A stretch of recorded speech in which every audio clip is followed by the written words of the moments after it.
మన తెలుగుదేశం పార్టీ కుటుంబ సభ్యుల్ని సమీకరించడం చాలా సంతోషం. అందుకు ముందుగా కష్టపడినటువంటి నాయకులకు కార్యకర్తలకు నా యొక్క హృదయపూర్వక ధన్యవాదాలు.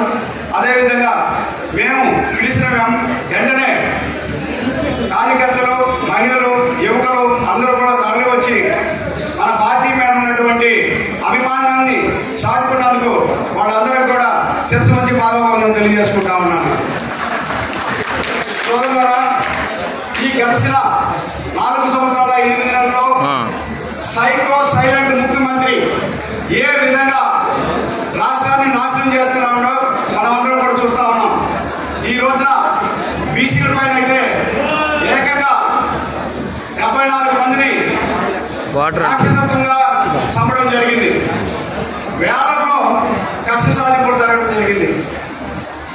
వారి అందరూ కూడా ఈ రోజున సైకో పోవాలి, సైకో రావాలని కోరుకుంటా ఉన్నారు. బీసీలు అందరూ కూడా మనకి తెలుగుదేశం పార్టీ ఆవిర్భవించిన తర్వాత ఎక్కడో అట్టాడుకున్నటువంటి బీసీలకి ఒక గుర్తింపు వచ్చింది. మనం అందరం కూడా ఒకసారి ఆలోచించుకోవాల్సినటువంటి సమయం ఆసన్నమైంది. 2 నెలల్లో ఎలక్షన్ వస్తున్నాయి. 2019లో మోసపూరితమైనటువంటి మాటలతో మన బీసీలని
కింద బీసీలకి 1,00,000 సబ్సిడీ 1,00,000 మనం కట్టే విధంగా 2 లక్షల రూపాయలు ప్రతి ఒక్క బీసీలకి మనం ఆలోచించడం జరిగింది.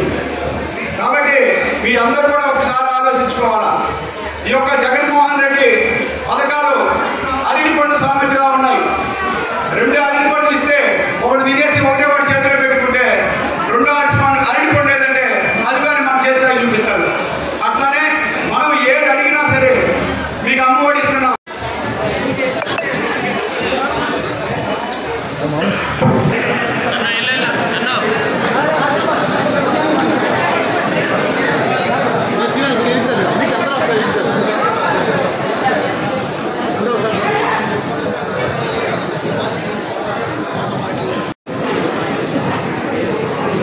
minutes and moms.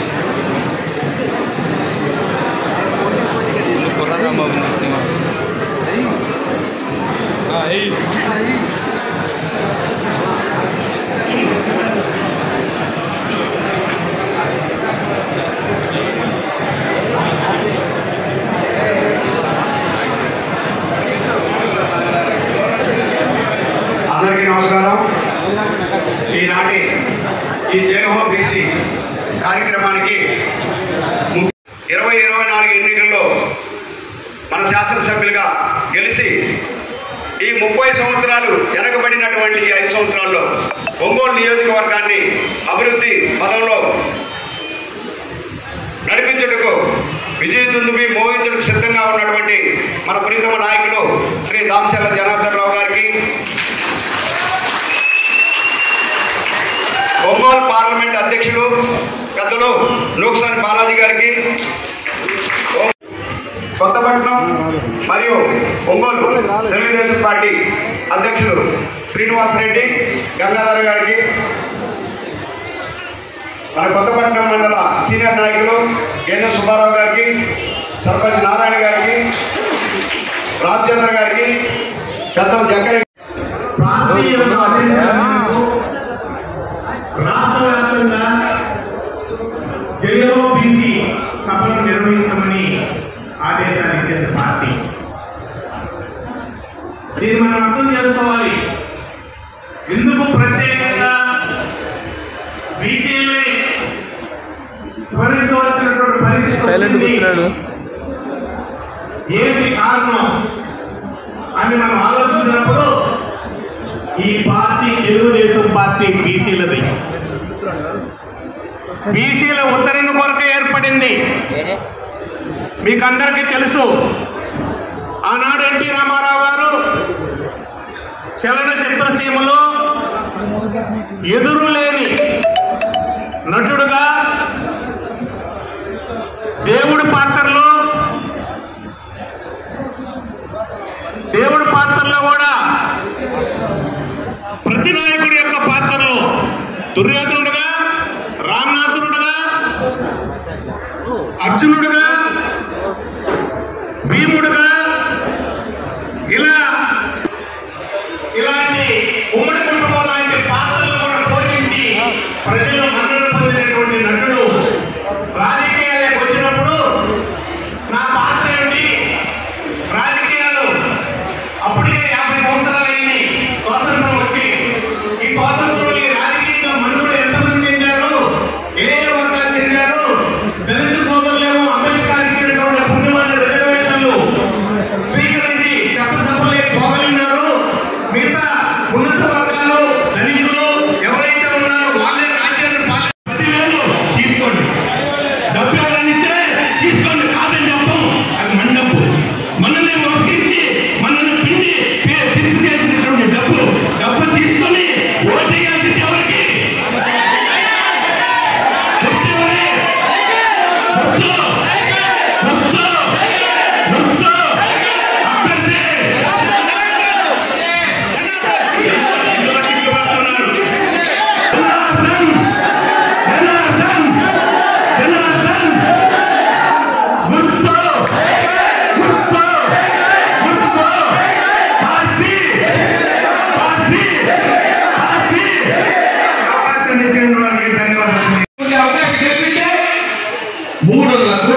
కార్యక్రమానికి విజయవంతం చేసినటువంటి తెలుగుదేశం పార్టీ సోదరి సోదరిమణులకు పత్రికా సోదరులకు అందరికీ ముందుగా నమస్కారాలు. అయితే బీసీలకు ఆత్మగౌరవాన్ని ఇచ్చి గౌరవించింది తెలుగుదేశం పార్టీ. స్వర్గీయ ఎన్టీ రామారావు గారు ఆ రోజు పార్టీ స్థాపించినప్పుడు మరి ఎస్ఎస్ ఎస్ఎస్ అందరూ కూడా కాంగ్రెస్ వైపు ఉన్నారు. ఈ బీసీలకి ఆదరణ కలుగుతుందని చెప్పేసి కేవలము తెలుగుదేశం పార్టీ బీసీల కోసమే స్థాపించిన పార్టీ అన్న విషయాన్ని మనందరం గుర్తుంచుకోవాలి. తెలుగుదేశం పార్టీ బీసీ బడుగు మహిళ వర్గాలకు కూడా న్యాయం జరిగిందని కూడా ఈ రోజు సగర్వంగా చెప్పుకోవాలి. అయితే ఎన్టీ రామారావు గారు మరి మహిళలకు మరి ఆస్తులు సగవాటా ఇచ్చి గౌరవించిన పార్టీ. ఆనాడు మరి రాజకీయంగా ఆర్థికంగా సామాజికంగా వెనుకబడిన ఈ బీసీ కులాలకి ఏదో ఒకటి చేయాలని చెప్పి తమిళనాడు ఆ రోజు ప్రశ్నలు బిల్ పాస్ అవుతా ఉంది. 88 మంది శాసనసభ్యులు మన మహిళలే అవుతారని కూడా ఈ సందర్భంగా నేను తెలియజేస్తా ఉన్నా. అదేవిధంగా ఈ సమావేశానికి మన అబ్జర్వర్ సుబ్రహ్మణ్యం గారు ఇంకా వేదిక మీద ఉన్నటువంటి పెద్దలందరూ కూడా ఎవరైతే ఉన్నారో వాళ్ళందరికీ పేరు పేరున ఇక్కడ వచ్చేసినటువంటి ప్రతి ఒక్కరికి కూడా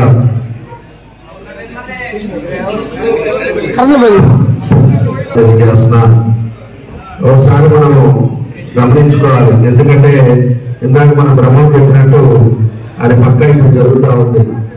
అది మనకి జోబు నిండా డబ్బులు తీసుకెళ్తే సంచులు వచ్చేది. ఈరోజు మనం ఎంత వెరైటీగా చెప్తుంది. అది మనం చెప్పే వాళ్ళకి అలా జరుగుతుంది. అట్లా మహిళలకే ఈరోజు ఎక్కువ కూడా మీ అందరికి కూడా వాతావరణం కూడా మీ అందరికీ తెలుసు.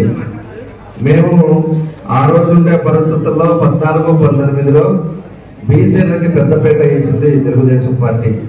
అప్పుడు ఎన్టీ రామారావు గారి నుంచి కూడా బీసీలు అంటే ఒక గౌరవం. బీసీలే తెలుగుదేశం పార్టీకి వెన్నెముకగా ఉండటం కూడా ఆ రోజు ఎన్టీ రామారావు గారి దగ్గర నుంచి వస్తూ ఉండే ఆనవాయితీ.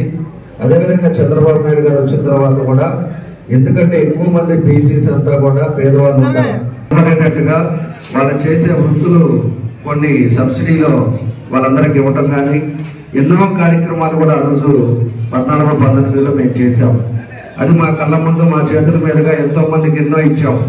కుటుంబ మిషన్లు అవ్వచ్చు, లేకపోతే ఐరన్ బాక్సులు అవ్వచ్చు, ఈయన కిరాణా కొట్లకు లోన్లు అవ్వచ్చు, లేకపోతే చేపలు పట్టిన వాళ్ళకి పడవలు కానీ వల్ల కానీ ఇలాంటి ఎన్నో కార్యక్రమాలు కూడా ఆ రోజుల్లో చేసాం. ఈరోజు డ్వాక్రా మహిళలు కానీ వీళ్ళందరినీ కూడా ఆ రోజు ముందుకు తీసుకొచ్చింది కూడా వాళ్ళకి ఎంత కావాలంటే అంత కూడా డబ్బులు ఇచ్చేసి తీసుకురావడం కూడా జరిగింది కూడా తెలుగుదేశం పార్టీ అని చెప్పి కూడా మీకు గుర్తు చేస్తా ఉన్నా. ఈరోజు 19 తర్వాత ఒక్క అవకాశం అని చెప్పి ఈరోజు ఈ జగన్ రెడ్డిని గెలిపించారు. ఈ జగన్ రెడ్డి వచ్చిన తర్వాత అప్పటి నుంచి ఇప్పటికీ ఏం చేశారనేది కూడా మనం ఆలోచించుకోవాలి. ఈరోజు పరిస్థితులు ఎక్కడా కూడా అభివృద్ధి కార్యక్రమాలు ఆగిపోయినాయి. మీరేమో కష్టపడి అక్కడ ఇక్కడ అప్పైనా చేసైనా పిల్లలు బాగుండాలి, పిల్లలు మంచి స్కూల్లో చదవాలి, వాళ్ళకు ఉద్యోగాలు రావాలి, వాళ్ళ కాళ్ళ మీద వాళ్ళు నిలబడాలని మనమంతా కూడా ఎట్లా చదువుకోలేదు, పిల్లలంతా కూడా బాగుండాలనే ఉద్దేశంతో మీరు అనేక రకాలుగా ఇబ్బందులు పడి చదివించిన తర్వాత వాళ్ళకు ఉద్యోగాలు రావడం, ఈరోజు ఉద్యోగాలు లేకుండా ఏ విధంగా ఇబ్బందులు పడుతున్నామో మనం చూసాం. ఆ రోజు ఫ్రీ రియంబర్స్మెంట్ ద్వారా కాలేజీకి డైరెక్ట్గా డబ్బులు పంపించేవాళ్ళు తెలుగుదేశం టైంలో. వాళ్ళ ఫీజుకి ఏముందో ఈ జగన్ రెడ్డి ఏం చేశారు, ఇంట్లో ఉండే వాళ్ళందరూ కూడా ఫీజులు కడతారు అని చెప్పి తల్లిదండ్రులకు డబ్బులు వేయడం వల్ల ఈరోజు చాలా మంది చదువుకున్న వాళ్ళకి అక్కడ ఫీజులు కాలేజీకి పోకుండా వాళ్ళ సర్టిఫికేట్లు కూడా రావడం వాళ్ళు ఇబ్బందులు పడుతున్నారు. వేసిన సంవత్సరం తర్వాత వేసిన డబ్బులేమో వీళ్ళు దానికి వాడుకోవడం వల్ల ఆ ఇబ్బందులు ఉంటాయి. ఇట్లా స్టూడెంట్స్ కూడా ఈరోజు రోడ్ల మీదకి అయిపోయి చెడలవాట్లకు అలవాటు అయ్యే పరిస్థితులు అవి కూడా మనం చూస్తూ ఉన్నాం. అదేవిధంగా ఈరోజు సామాన్యులు ఎవరైనా కూడా ఒక పండుగ చేసుకోవాలంటే ఎంత ఇబ్బందులు పడుతున్నారో మనందరం కూడా చూస్తున్నాం. గ్యాస్ రేట్లు, పెట్రోల్ రేట్లు, అదేవిధంగా 12 సార్లు కరెంటు బిల్లు, అదేవిధంగా అనేక రేట్లు, నిత్యావసర వస్తువుల రేట్లు, ఇవన్నీ కూడా పెంచేసి ఏదైనా కూడా సంతోషం ఉండాలంటే ఇబ్బందులు వచ్చే పరిస్థితి ఇవన్నీ ఉంటున్నాయి. ఆ రోజుల్లో తెలుగుదేశం టైంలో అన్ని నార్మల్గా ఉన్నా కూడా నిత్యావసర వస్తువులు కానీ రేట్లు లేకపోయినా కూడా సంక్రాంతి కాలం కానీ క్రిస్మస్ కాలం కానీ అదేవిధంగా మన రంజాన్ తోఫా కానీ ఇవన్నీ కూడా ఇంటికి అందరూ కూడా సరుకులు ఇచ్చి పేదవాడు కూడా సంతోషంగా ఉండాలని ముందు చూపుతో చూసిన తెలుగుదేశం పార్టీ చేసి 5 సంవత్సరాలు కూడా అందరూ కూడా ఇవ్వడం కూడా జరిగిందని కూడా ఈ సందర్భంగా తెలియజేస్తున్నా. అదేవిధంగా ఎక్కడి నుంచో వచ్చి పనులు చేసుకుంటా ఇబ్బందులు పడుతూ ఉండే వాళ్ళకి ఆ రోజు అన్నా క్యాంటీన్ అని పెట్టి 5 రూపాయలకే మనకు 3 దగ్గర భోజనాలు మంచి భోజనం పెట్టే విధంగా ఆ రోజు పెడితే ఈ సైకో జగన్ రెడ్డి వచ్చిన తర్వాత అవన్నీ కూడా తీసాడు. ఈ రోజు మనకి కొత్తపట్నం నుంచి రావాలంటే ప్రతి ఒళ్ళు క్యారియర్ తీసుకోవాలి, లేకపోతే 1 రూపాయలు పెట్టి బయట భోజనం చేసే పరిస్థితులు వస్తున్నాయి. ఇలాంటివన్నీ కూడా ఒకటి గమనించుకోండి. ఆ రోజు ప్రజలకి పేదవాళ్ళకి ఏ పార్టీ బాగా చేసింది, చంద్రబాబు నాయుడు గారు ఏ విధంగా చేశాడు, ఇప్పుడు ఈ జగన్ రెడ్డి వచ్చిన తర్వాత ఏం చేశాడు అనేది కూడా మనం గుర్తించుకోవాల్సిన అవసరాలు ఉన్నాయి. అదేవిధంగా ఈ జగన్ రెడ్డి వచ్చిన తర్వాత కక్ష సాధింపులు ఏదైతే తెలుగుదేశం అంటారో వారింటికి పెన్షన్ రావు, వారింటికి కనెక్షన్ రావు, వారింటి దగ్గర కాలంలో తీయండి, వారింటి దగ్గర కావాలని మెట్లు బాగా పడతారు. అదేవిధంగా వారింట్లో ఎవరైనా ఉద్యోగాలు చేస్తుంటే వాళ్ళ ఉద్యోగాలు ఆపటం చేస్తారు. అదేవిధంగా వాళ్ళ ఇంట్లో ఎవరైనా ఇబ్బందులు ఉంటే దాన్ని కూడా కావాలని ఇంకా ఇబ్బందులు పెట్టే పరిస్థితి ఈ రోజు ప్రభుత్వం చేస్తా ఉంది. మన కళ్ళతో మనం చూస్తా ఉన్నాం.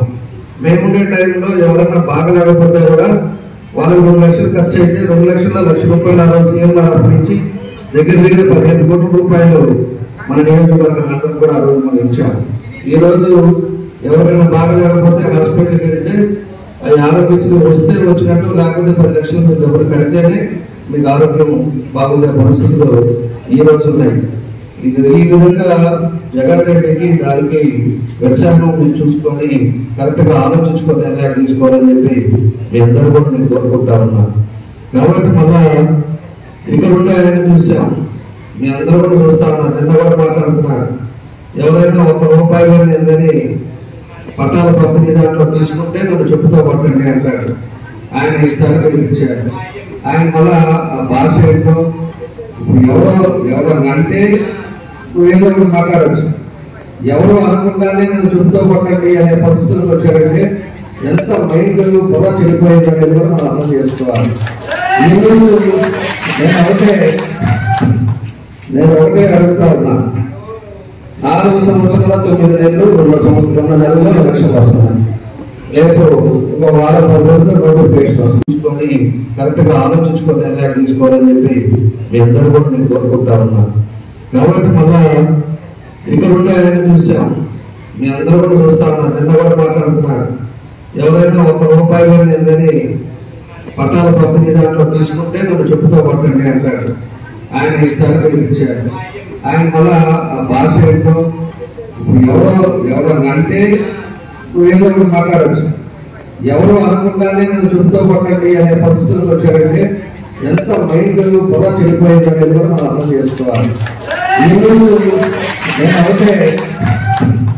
నేను ఒకటే అడుగుతా ఉన్నా, 4 సంవత్సరాల 9 నెలలు 2 నెలల్లో ఎలక్షన్ వస్తున్నాయి. రేపు ఒక వారం 10 రోజుల్లో నోటిఫికేషన్ వస్తుంది. నిజంగా చిత్తశుద్ధి ప్రజలకు ఏదైనా చేయాలి అంటే 6 నెలల ముందు నేను నా రాజకీయ జీవితాన్ని త్యాగం చేశాను.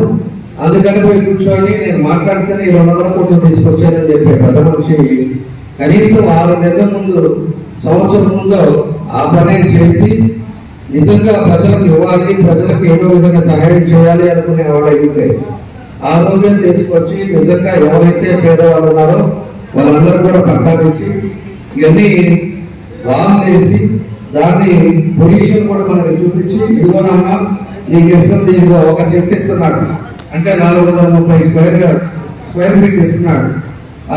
అది ఆ ఒక సెట్ కూడా ఇదిగో నీ నెంబర్ ఇది అని చూపించి చేస్తే అందరూ కూడా సంతోషిస్తాం. మేము కూడా పేదవాళ్ళ కోసమే రాజకీయాలు చేస్తున్నాం, మా కోసం మనం చేయట్లా. ఎవరైనా కూడా పార్టీ తరఫున ప్రజలకు ఏదో విధంగా సహాయం చేయాలి, ప్రజలకు ఇబ్బంది లేకుండా ఉండాలనే ఉద్దేశంతో మేము రాజకీయాలు చేస్తున్నాం. అంటే మేమైనా సొంత లాభాల కోసమో లేకపోతే ఉపదాల కోసమో మనం రాలా. నువ్వు ఆ విధంగా ఉండేవాడివి.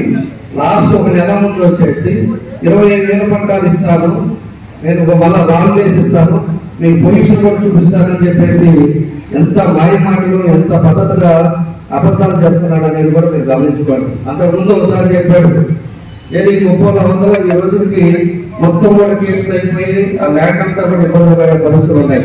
ఆ రోజు కూడా అయితే తెలకాయిదాలు చూపించాడు. నిన్న పై పెంచి మళ్ళా బ్రోజ్ చేస్తాడు, తెలుగుదేశం వల్లే ఇబ్బంది జరుగుతుంది, వాళ్ళు ఇప్పుడు దాని వల్ల ఈ మాటలు మాట్లాడుతున్నారు అంటున్నాడు. నువ్వు 5 సంవత్సరాలు ఏం చేశావు? 5 సంవత్సరాలు నువ్వు ఖాళీగా కూర్చొని నీకు హైదరాబాద్ గోవాలో తిరుగుతా, ఇవాళ వచ్చేసి రాష్ట్రంలో ఒక నెల ముందు వచ్చేసి నువ్వు మాయమాటలు చెప్పేసి అదే ఒకటి తెలుగుదేశం వాళ్ళు ఆడుతున్నారు. అంతకుముందు ఏం చెప్తా వచ్చాడు, తెలుగుదేశం వాళ్ళు ఎర్ర జిల్లా దగ్గర దిగిపోతుంటే 25,000 పట్టాలని కావాలని చెప్పి కేసు చేశారంటాడు. ఆ పెద్దమనికి తెలుసు, ఎందుకని అది ఐరన్ ల్యాండ్, దానికి అక్కడ ఇచ్చినా కూడా కుదరదు, ఇచ్చేటప్పుడైనా కూడా ప్రభుత్వం ఆకాశమని అతను కూడా తెలుసు. కానీ కావాలని చెప్పేసి అదేదో ఆపేరని చెప్పేసి జనాలను నమ్మేయడానికి పదే చెబుతాడు. అది ఆపేరు సరే, ఫస్ట్ లో అక్కడ ఉండే పరిస్థితులను బట్టి ఎవరైనా వేస్తుంటారు, ఆగుంటారు. నువ్వు ఇన్ని సంవత్సరాలు ఏం చేశావు? ఇన్ని సంవత్సరాలు ఏం చేసినట్టు లాస్ట్ లో ఒక నెలలో నీ ఇష్టారాజ్యంగా అధికారుల మీద తీసుకొచ్చి, అధికారుల మీద ఒత్తిడి తీసుకొచ్చి వాళ్ళకి నేను ఇస్తాను 20వ తారీఖు ఇస్తానని చెప్పేసి నువ్వు ఏ విధంగా చెప్తున్నావు? 20వ తారీఖు 12 అంటే 7 రోజులు ఇతను పట్టాలు ఇచ్చేస్తారంట, వాళ్ళు కూడా వేసిస్తారంట. ఇంతవరకు ఆ రోడ్లు కానీ లేకపోతే టెండర్లు పిలవాల. మనం ఒక టెండర్ పిలిస్తే అది కూడా షార్ట్ టెండర్ పిలిచారు. షార్ట్ టెండర్ పిలిచేది ఎప్పుడు పిలుస్తారంటే వర్షాలు, తుఫాను ఏదైనా వచ్చేసి ఇబ్బందులు ఉండేటప్పుడు, పుష్కరాలు జరిగినప్పుడు, ప్రజలకి ఇబ్బంది ఉండేటప్పుడు దాన్ని షార్ట్ టెండర్స్ పిలుస్తారు. ఆ షార్ట్ టెండర్స్ ఎందుకంటే ఇలాంటి పరిస్థితుల్లో పబ్లిక్ సఫర్ అవ్వకుండా ఉండడానికి షార్ట్ టెండర్ పిలిచి షార్ట్ టెండర్ ద్వారా అవి ఫాస్ట్ గా కంప్లీట్ చేయాలని చెప్పేసి ఉద్దేశంతో దానికి రేట్లు కూడా ఎక్కువ పెట్టి కాంట్రాక్టర్ పిలుస్తారు.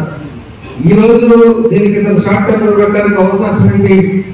అదేమంటే అన్ని తప్పులు చేస్తారా? నీ ఇష్టారాజ్యంగా వాళ్ళ అధికారులు ఉల్లంఘిస్తారు కానీ, లేకపోతే టౌన్ ప్లానింగ్ కానీ, ఎంఈ కానీ, ఇంక్లూడింగ్ కలెక్టర్ గారు కూడా ఇవన్నీ ఆలోచించుకోవాలి.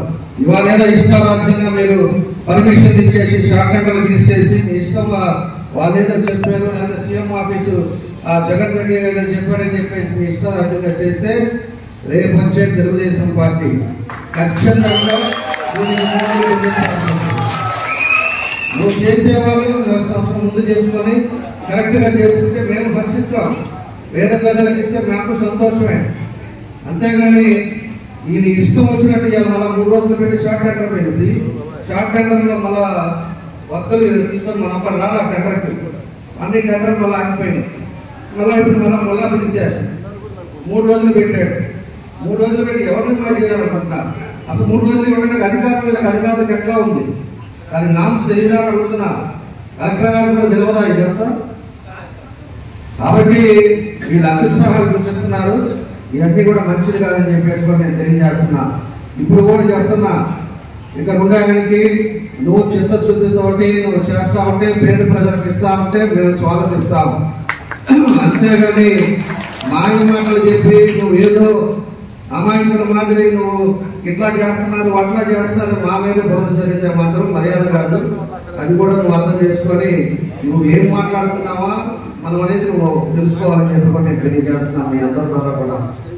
కాబట్టి ఏదంటే అది ప్రెస్లో కూర్చొని మాట్లాడేది, లేకపోతే ఈనాడు, ఆంధ్రజ్యోతి ఏదో ఇళ్ల మీదకి వచ్చేసి 75,000 మందిని తీసుకొస్తాం పట్టాలకు రేపు ఆపితే అని అసలు చేదు నువ్వు ఆపేది మేము ఎందుకు ఆపుతాం? నువ్వు కరెక్ట్ గా చేస్తే, జెన్యూన్ గా చేస్తే ఎవరు ఆపుతారు? ఎవరు ఆపరు. లాస్ట్కి హైకోర్టు చట్టానికి ఏమన్నా పోయినా కూడా ఆగదని. నువ్వు తప్పుడు పనులు చేస్తే హైకోర్టులో స్టేలు ఇస్తారు, లేకపోతే ఇంకో దగ్గర ఆపుతారు, ఇంకో దగ్గర పనులు కాకుండా ఉంటాయి. ఈ మాత్రం నీకు నాకు 5 సార్లు 4 సార్లు గెలుచుకోవడం నీకు తెలవదా? 2 సార్లు మంత్రి చేసుకోడు. కాబట్టి పదే తెలుగుదేశం నువ్వు తప్పుడు పనులు చేస్తా. తెలుగుదేశం అంటే మర్యాద కాదు. నువ్వు ఇప్పుడైనా పేద ప్రజలకు ఎవరికైనా ఇవ్వాలనుకుంటే దాన్ని చిత్తశుద్ధితోటి వాళ్ళకి ల్యాండ్ చూపించి, ఎవరైతే ఎంఆర్ఓలో మీరు ఉన్నారో వాళ్ళ సంతకాలతో ఎవిడెన్స్ తోటి వాళ్ళందరికీ మాట్లాడేది, లేకపోతే ఈనాడు, ఆంధ్రజ్యోతి ఏదో ఇళ్ల మీదకి వచ్చేసి 75,000 మందిని తీసుకొస్తాం పట్టాలకు రేపు ఆపితే అని అసలు చేదు నువ్వు ఆపేది మేము ఎందుకు ఆపుతాం? నువ్వు కరెక్ట్గా చేస్తే జెన్యూన్గా చేస్తే ఎవరు ఆపుతారు? ఎవరు ఆపరు. లాస్ట్కి హైకోర్టు చట్టానికి ఏమన్నా పోయినా కూడా ఆగదు అది. నువ్వు తప్పుడు పనులు చేస్తే హైకోర్టులో స్టేలు ఇస్తారు, లేకపోతే ఇంకో దగ్గర ఆపుతారు, ఇంకో దగ్గర పనులు కాకుండా ఉంటాయి. ఈ మాత్రం నీకు నాకు 5 సార్లు 4 సార్లు గెలిచినాడు, నీకు తెలవదా? 2 సార్లు మంత్రి చేసినాడు. కాబట్టి పదే తెలుగుదేశం నువ్వు తప్పుడు పనులు చేస్తా. తెలుగుదేశం అంటే మర్యాద కాదు. నువ్వు ఇప్పుడైనా పేద ప్రజలకు ఎవరికైనా ఇవ్వాలనుకుంటే దాన్ని చిత్తశుద్ధితోటి వాళ్ళకి ల్యాండ్ చూపించి ఎవరైతే ఎంఆర్ఓలో ఉన్నారో వాళ్ళ సంతకాలతో ఎవిడెన్స్ తోటి వాళ్ళందరికీ పొజిషన్ చూపి మేము స్వాగతిస్తాము. దీంట్లో ఏదైనా పేద ప్రజలు మాయం చేసి ఎన్నికల కోసం దొంగెత్తులు వేస్తే మాత్రం ఖచ్చితంగా మేము ప్రజల్లోకి వెళ్తాం. మీరు ఎక్కడైతే సైట్ వేసారో అక్కడ కూడా వస్తాం. అవి కూడా ప్రజలు చూపిస్తాం. 75,000 మంది కాదు, 1,00,000 మంది తీసుకురా. మాకు 1,00,000 మంది ఉన్నారు, మేము తీసుకొస్తాం. జనాలు ఎవరు ఎవరు ఉండేవాళ్ళు వాళ్ళు ఉన్నారు, ఎవరి పరిస్థితులు వాళ్ళకి అన్నీ తెలుసు. మేము మంచి చేయాలని చూస్తున్నావు, నువ్వు దొంగ మాటలు చెప్తున్నావు. ఇవాళ ప్రజలందరికీ తెలుసు ఏం చేసావో, ఈ 5 సంవత్సరాల్లో మేమేం చేసామో పూర్తిగా తెలుసు. ప్రజలకి ఏం తెలుసు. నేను ఇంటింటికి వెళ్తే ఒక్కొక్కరు బాధపడుతున్నారు. అయ్యా మా పెన్షన్ పోయిందా, పెన్షన్ ఇట్లేదు. ఒక వికలాంగుడు భార్య భర్త ఇద్దరు వికలాంగులు పాలు లేవు, వాళ్ళిద్దరికి తీసేశారు. వాళ్ళకి ఏదో 3,000 వస్తుంటే మందులు కొనుక్కుంటారు, ఏదో ఉంటారైతే వాళ్ళకి తీసేశారు. అదేవిధంగా తన దగ్గరికి వస్తేనండి తను సొంత డబ్బు ఇస్తున్నాడంట 100 మందికి. ఇతను రాజు, ఇతను ఆయన మహారాజు కాబట్టి ఇతనే రాజ్యాంగం కూడా ఇతనే పెన్షన్లు ఇతనే ఇస్తాడు. అతను అక్కడ జగన్ రెడ్డి వల్ల కాక కరెంటు బిల్లు పెంచి ఇంట్లో మోటార్ సైకిల్ ఉంది, కారు ఉంది అని చెప్పేసి అందరికి పెన్షన్ చేస్తున్నాడు. అసలు 12 లక్షల కోట్లు అప్పు తీసుకొచ్చినంతనే వల్లగా హైదరాబాద్ అని చెప్తే ఆయన చేస్తా ఉంటే ఈయనేమో సొంత డబ్బులు ఇస్తున్నాడంట పెన్షన్లు కూడా. ఇతను పారిశ్రామికవేత్త, అందులో చాలా వ్యాపారాలు చేశాడు. ఇతను అందరికీ పెన్షన్లు ఇవ్వడం, అవసరమైతే రోడ్లు కూడా సొంత వేయటం. ఇతను ఆ విధంగా మాయ మాటలు చెప్పి జనాలు మోసం చేయదని చెప్పి కూడా నేను తెలియజేస్తున్నా. నువ్వు 50,000 మంది 70,000 మంది చేస్తే ఎప్పుడు కూడా భయపడలేదు. నీకు 75,000 మంది అంటే మాకు 1,00,000 మంది ఉన్నారు. కాబట్టి కానీ మాయ మాటలు ఆపేసి నీ టైం కౌంట్ డౌన్ స్టార్ట్ అయింది. నీకు ఉండేది ఇంకా రేపు కాబట్టి 5వ తారీఖు మార్చి 5 ఇస్తే ఈ 12 నుంచి ఇది ఒక 18 రోజులు, అదొక 5 రోజులు, 23 రోజులు నీకు టైం ఉంది. 23 రోజుల్లో రాత్రి ఇంకొకరు అసలు టెండర్ పిలవకుండానే సైట్లో పోయేసి సైట్లో పనులు చేస్తున్నారు. అదే పనులకి మన టెండర్ పిలుస్తున్నారు. నిజంగా తప్పుడు పనులు చేస్తా మేము ఏదైనా చేయాలంటే మాకు 2 నిమిషాలు పడదు. అసలు టెండర్ పిలవకుండా కాంట్రాక్టర్ లోపల బయట చేస్తాడు. అదే టెండర్ వర్క్ అయిపోయిన దాన్ని మళ్ళీ రేపు వర్క్ ఎట్లా పిలుస్తున్నావు? ఇవన్నీ కూడా తప్పులు చేస్తున్నావు, మంచిది కాదు. నువ్వు ఏదైనా చేసే పని అంటే చర్చలతో చేయాలని చెప్పి మీ ద్వారా కూడా నేను తెలియజేస్తా ఉన్నా. కాబట్టి ఇలాంటివన్నీ కూడా వాతావరణం జరుగుతూ ఉన్నాయి. ప్రజలు మాత్రం నమ్మద్దు. ఈయన ప్రతిసారి ఒకసారి ప్రతిరోజు నీళ్ళు ఇస్తేనే పోటీ చేస్తానని చెప్పాడు. అంతకుముందు ఏం చెప్పాడు? ప్రతిసారి మనం పట్టాలు ఇస్తేనే నేను పోటీ చేస్తానన్నాడు. మళ్ళా మొన్న ఏమన్నాడు? మాగుంట శ్రీనివాస్ రెడ్డిని ఎంపీగా తీసుకొస్తేనే నేను కూడా పోటీ చేస్తాన్నాడు. మాగుంట శ్రీనివాస్ రెడ్డి ఇవ్వబడి తెలవదు. ఇప్పుడు ఈరోజు మళ్ళా మా కొడుకు ఎంపీ అంటే ఇతనికి ఎమ్మెల్యే అంట. దాని మీద ప్రయత్నాలు, లేకపోతే హైదరాబాద్ పరిగెత్తుకుంటే వెళ్తాం. అంతా చిన్న రాజకీయాలు పిల్ల రాజకీయాలు చేస్తామని నువ్వు చేస్తున్నావు. ఇవన్నీ కూడా కట్టుబెట్టుకొని ప్రజలకి నువ్వు 5 తరములు ఏం చేసావో నువ్వు సమాధానం చెప్పాలి. ఈరోజు స్లమ్ ఏరియాస్కి అయితే మేము వేసిన రోడ్లు తప్పితే ఎక్కడన్నా మిగతా ఉన్నాయా? బురదలో నడిచాను నేను కూడా. బురదలో నడిచి వెళ్ళినప్పుడు అయ్యా ఈ రోడ్డు మిగతాది నువ్వు వేయాలయ్యా, నువ్వు వస్తే కానీ కాలువలు కట్టాలని చెప్పి అక్కడ ఉండే ప్రజలకు చెప్తున్నా. నువ్వేం చేస్తావు? నువ్వు కనీసం మంత్రిగా సంవత్సరం పనిచేసినవి పోయి ఆ ముఖ్యమంత్రి దగ్గర కూర్చొని ఇప్పుడు లాగానే అడిగినప్పుడు పోయి తీసుకొచ్చి చేయించు కదా. ఈ బ్రిడ్జి 8 నెలల్లో కట్టావు, పోతురాజుల బ్రిడ్జి. నువ్వు 4 టర్ములు నీ వండగల. నా 8 నెలల్లో కూర్చొని నేను డే బై డే నేను వాళ్ళకి మానిటరింగ్ చేస్తా. అది కట్టించాం. పోతురాజు కాలం ఆ రోజు ఎలక్షన్ అయిపోగానే డబ్బులు వచ్చినాయి. ఈ రోజు పోతురాజు కాలం ఏం చేసాం? 3 కాంట్రాక్టర్లు మారారు. నాణ్యత కాబట్టి గోడలు కూడా కింద పడ్డాయి. అంటే ఇవన్నీ జనాలకు తెలియదు అనుకుంటున్నావేమో, వాడు గుర్తుపెట్టుకో. ఈరోజు ప్రతి ఒక్కరికి మహిళల దగ్గర కూడా ప్రతి ఒక్కరి దగ్గర ఫోన్ ఉంది. వాళ్ళు ప్రతి ఒక్కటి ఏం జరుగుతుంది, మన రాష్ట్రంలో ఏం జరుగుతుంది, ఊర్లో ఏం జరుగుతుందో కూడా ప్రతి ఒక్కరికి అందరికీ తెలుసు. వాళ్ళకి అన్నీ తెలుసు, తెలియదు అనుకుంటున్నావు నువ్వు. ఇవన్నీ కూడా అందరికీ తెలుసు. తగిన రీతిలో మాత్రం నీకు బుద్ధి చెప్పే పరిస్థితులు మాత్రం ముందుంది. కాబట్టి పొద్దుగొక్కలు తెలుగుదేశం మీద నువ్వు వేసే పనులన్నీ తెలుగుదేశం మీద వేస్తే అది మర్యాద కాదు. తెలుగుదేశం పార్టీ కేంద్ర పార్టీ, తెలుగుదేశం పార్టీ అధికారంలో ఉన్నందుకు నిద్రపోకుండా మేము పనిచేసాం. ఎన్ని పనులు చేసామో ఇక్కడ ఉండే నియోజకవర్గ ప్రజలకు తెలుసు. రాష్ట్రంలో ఎన్ని పనులు చేసామో రాష్ట్ర ప్రజలకు తెలుసు. ఈ జగన్ రెడ్డిని ఒక్క అవకాశం అని చెప్పి జనాలు మోసపోయి చేసేది చెప్తే ఈరోజు ఎక్కడ కూడా వైఎస్ఆర్ పార్టీ మీద ఎక్కడ లేదని చెప్పేసి కూడా ఈ సందర్భంగా మేము కూడా తెలియజేస్తా ఉన్నా. కాబట్టి మనం అంతా కూడా బీసీస్ కూడా మీరు అందరూ ఒకసారి ఆలోచించుకోండి. ఏ విధంగా అయితే మనకుండే టైంలో ఎలా ఉన్నాం, ఇప్పుడు ఎలా ఉన్నాం, రేపు ఏం చేయాలి అనేది కూడా మనం ఒకసారి గుర్తించుకొని అందరం కూడా కలిసికట్టుగా ఈసారి సమగ్ర నాయకుడు చంద్రబాబు నాయుడు గారు వస్తేనే రాష్ట్రం ఘాటుగా వస్తుంది. లేకపోతే మాత్రం చాలా ఇబ్బందులు వస్తాయి. ఈ రోజు ఎక్కడ కబ్జాలు అక్కడ జరుగుతూ ఉన్నాయి. మీ సైట్గా ఏదైనా భాగంలో ఖాళీగా ఉందో అంటే పేదవాళ్ళని కూడా చూడటం, పేదవాడి ముక్క సైట్ ముక్క కూడా తినేస్తారు. ఆ తర్వాత పోలీస్ స్టేషన్కి వెళ్ళినా ఎక్కడికి వెళ్ళినా ఈ పోలీసులు కూడా అందరూ కూడా దానికి వరుసగా ఉంటారు చెప్తే వాళ్ళు ఏది కూడా చేసే పరిస్థితుల్లో పోలీసులు నిర్ణయం